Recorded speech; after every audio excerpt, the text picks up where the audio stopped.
ভাগ পায়। তাই তো দেখছি সারা রাজ্যে আওয়াজ উঠেছে, ভাই নতুন সমাজ গড়তে হলে নওশাদকে চাই। বন্ধুগণ, আজকের এই মহতী জনসভার সভাপতি উপস্থিত ইন্ডিয়ান সেকুলার ফ্রন্টের সৈনিকবৃন্দ, আপনারা জানেন গত কয়েকদিন হলো কলকাতা হাইকোর্ট ডিভিশন বেঞ্চ একটা সেই রায়টা আপনাদের মধ্যে একটু শোনাবো, আপনারা একটু মনোযোগ সহকারে শুনবেন। রায়টা কি দিয়েছে?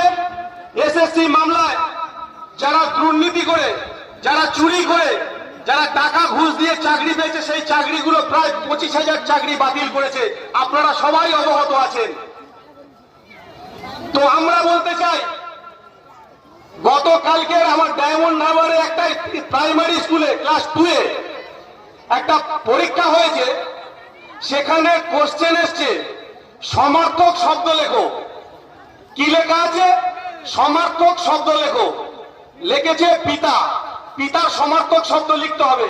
ক্লাস 2-এর বাচ্চা উত্তরে লিখেছে পিতার সমার্থক শব্দ জনক অবলিক বাবা, তাহলে ঠিকই লিখেছে। তারপরে লিখেছে সমার্থক শব্দ লেখো চোর, চোরের সমার্থক শব্দ কি? সেই বাচ্চা ছেলেটা, 2-এর বাচ্চা ছেলেটা লিখেছে চোরের সমর্থক শব্দ হচ্ছে তৃণমূল কংগ্রেস, পশ্চিমবঙ্গ সরকার। তো একটা 2-এর ছেলে সে তার খাতায়, উত্তরের খাতায় এই শব্দটা লিখেছে। লেখার পরে কি হলো, যিনি পরীক্ষক, যিনি মাস্টারমশাই, তিনি তার খাতাটা দেখার পরে তার উত্তরটা রাইট বলে গণ্য করেছে। কেন করলো?